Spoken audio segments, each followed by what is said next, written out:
Dear students, जब हम बात करते हैं चीज़ों के बारे में, लोगों के बारे में, तो हम उनकी क्वांटिटी के बारे में भी बात कर सकते हैं कि कोई चीज़ कितनी है। मसलन मैं पूछना चाहूँ आपके पास कितने पैसे हैं, या आपके पास कितनी बुक्स हैं, या आपके पास कितने पेन्स हैं या मार्कर्स हैं, तो आप या तो मुझे एग्जैक्ट नंबर में बताएंगे कि मेरे पास 3 बुक्स हैं, या आप मुझे एक अंदाज़न बताएंगे कि आई हैव सम बुक्स या I have a few books. तो ये क्वांटिफाई करने के लिए आप some, any, a few, few etcetera ये यूज़ करते हैं वर्ड्स, और ये भी एडजेक्टिव के तौर पे यूज़ किए जाते हैं। इसलिए हम इनको एडजेक्टिव्स ही कहते हैं। तो 2 एडजेक्टिव्स अभी इस वक्त हम डिस्कस करेंगे, और वो हैं सम और एनी। सम आपको पता ही है, कुछ के लिए इस्तेमाल किया जाता है, और लेकिन इस ध्यान ये रखा जाए कि सम को हम सिर्फ और सिर्फ पॉजिटिव सेंटेंसेस में यूज कर सकते हैं। मसलन I have some money in my pocket, you can say positive sentence है, I have some money in my pocket. और जो कि एनी है, वो हम नेगेटिव या इंट्रोगेटिव सेंटेंसेस में यूज करते हैं। एनी किस में यूज करते हैं? जी हाँ, नेगेटिव और इंट्रोगेटिव सेंटेंसेस में। मसलन मैंने कहना हो कि मेरे पास कोई बुक नहीं है, तो मैं कहूँगा I don't have any book. और अगर कोई मुझसे पूछे, तो वो ये नहीं पूछेगा do you have some books, वो कहेगा do you have any books.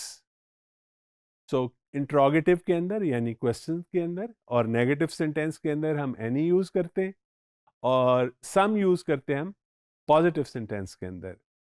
और इसके अलावा कुछ चीज़ें और हैं जिनका आपको ध्यान रखना है कि ये जो नाउन्स है ना, जिनके साथ ये लग सकते हैं, वो काउंटेबल भी हो सकते हैं, अनकाउंटेबल भी हो सकते हैं। यानी some can be use with books which are countable, or some can be used with an idea, some idea, any idea.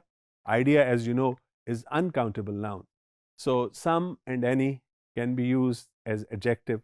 लेकिन याद रखने की चीज़ ये है कि some को हम सिर्फ और सिर्फ पॉजिटिव सेंटेंस में, जबकि इंट्रोगेटिव सेंटेंस के लिए हम यूज करेंगे सिर्फ और सिर्फ any, और नेगेटिव के लिए भी सिर्फ और सिर्फ any।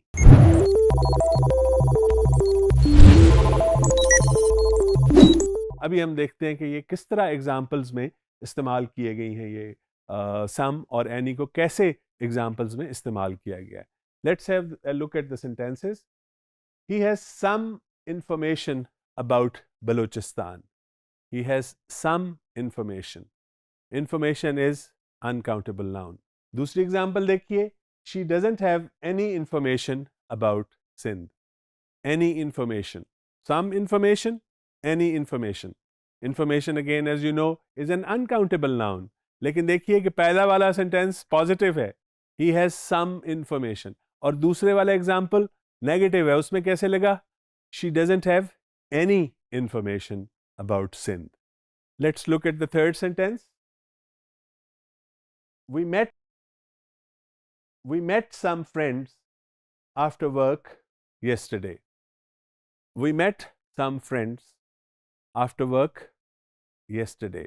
Some friends.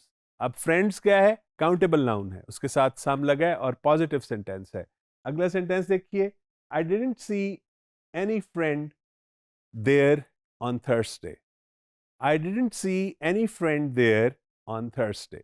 Negative sentence है, इसमें हमने यूज किया एनी, और फ्रेंड्स काउंटेबल नाउन है, उसके साथ any. So I am trying to bring it out.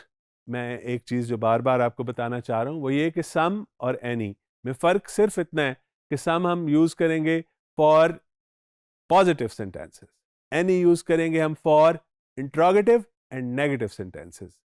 चलिए अब कुछ और एग्जांपल्स देखते हैं। I think he will have some time to speak to you today. I think he will have some time to speak to you today. Positive sentence, some time. Next example देखिए, I don't think he will have any time to speak to you today. ये negative है। आई don't think, negative sentence, he would have any time to speak to you today. And let's look at the last sentence. Do you have any idea about riding a horse? Do you have, अब ये interrogative है, ये question formation हो रही है. Do you have any idea about riding a horse? हम ये नहीं कह सकते do you have some idea about riding a horse. It's going to be wrong that way. So ये हमने आज जाना अभी इस वक्त कि सम और एनी किस तरह इस्तेमाल किए जाते हैं.